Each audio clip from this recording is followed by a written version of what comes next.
The issue out there is that for some reason, ketosis is sort of perceived as this magical, mystical state that is a prerequisite for fat loss.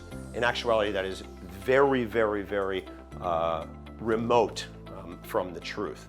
So if you are in a low carbohydrate state, and by virtue a low insulin state, that's going to drive fat loss. Again, insulin is an anabolic hormone. When you have a lot of insulin in the system, you are building fat and muscle. When you have low levels of insulin in the system, and these are things we can measure on blood tests, you are going to be in a fat burning state. You do not need to be low insulin for days on end in order to put your body into a ketotic state in order to lose body fat. So again, ketosis is not a prerequisite for fat loss. When you are in a low carbohydrate state, okay, that's going to drive insulin levels low, and that state over periods of time, typically 48 to 72 hours, and you can accelerate one's induction into ketosis, that's going to be the most accelerated fat burn that an individual can have. But again, this is on a spectrum, and you certainly don't need to be in ketosis to lose body fat. You can shift the energy substrate, if you will, what you are burning, simply by reducing your carbohydrate load. It's going to drive insulin levels down, and you're going to be in a fat burning state.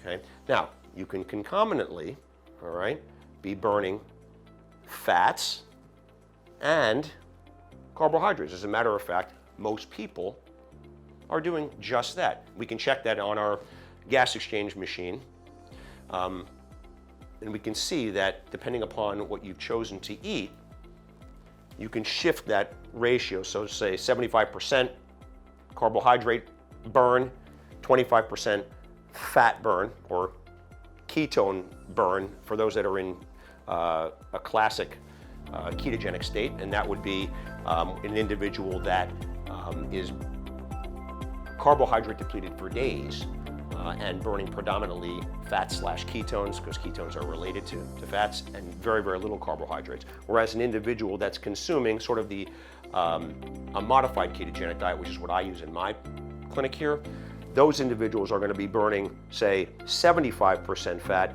25% carbohydrates. Those are consuming the typical sort of SAD, standard American diet, are going to be 85 to 95% of their ATP, their cellular energy, is going to be coming from carbohydrates, and only 10, just to say, or 15% is going to be coming from fat. So most people are burning both concomitantly, and what shifts the balance into one direction, fat burning versus the amassing of fat, is really one's insulin signal. But you do not need to be in ketosis in order to burn fat. There are two ways you can burn fat. One, you can deplete your carbohydrates, okay, significantly. Or two, you can be hypocaloric, which we never recommend in my clinic. So that's a low calorie diet, and most of the proprietary diets out there are low calorie. Why? Because they will allow you to burn both fat, okay, and unfortunately sacrifice muscle fairly quickly. So the poundages, the weights on the scales that you have in your bathroom go down fairly precipitously. It's like you're starving yourself. Of course you're going to lose weight. The question is what type of weight are you losing? So you're losing fat and you're losing muscle. And we can prove that by putting you on a scale that we have here in the office, and we do. So we can put somebody on a ketogenic diet, but if we did, we'd always keep them what's called isocaloric or eucaloric to their BMR. We don't want to cut calories. We want to cut carbohydrates out, and you can generate as fast or as slow of a fat loss as you would like, depending upon how aggressive your carbohydrate restriction is. Again, typically, if you stay less than 25 grams over time, and it may be 48 hours, 72 hours, it just depends upon the individual, you can get yourself into a ketotic state. I do not recommend doing that. I use just a low carbohydrate protocol, but it's not nearly as aggressive as a classic ketogenic protocol, because I want there to be a little bit of insulin sitting around in order to spare that very, very protective muscle. So you do not need to be in ketosis in order to lose body fat. That is the sort of the end of the line on that spectrum of fat loss. And it is, again, not a requisite or prerequisite for fat loss. You're going to lose body fat on a modified ketogenic protocol, low carbohydrate protocol. No question you're going to lose it, but you're going to lose it slower. Why? Because you're not nearly as deep in ketosis. What's the benefit? The benefit is that there's a muscle sparing effect to a modified ketogenic diet. So that's why I use it in my clinic. And it's not really any different. People ask me, well, what type of diet protocol do you use here? Well, it's not really a diet, number one. It's a lifestyle.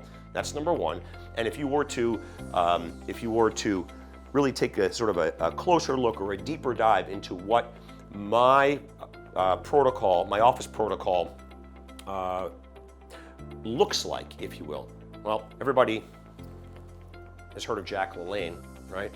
If you look what he ate, it's basically a modified ketogenic protocol. It's sort of like a variant of a Mediterranean diet. It's lots of green vegetables, a moderate amount of protein, and relatively high fat. Same thing over and over again. So this is not new stuff. It all works. It just depends upon your goals, your fat loss goals, how fast you want to lose fat, and how much muscle you want to spare.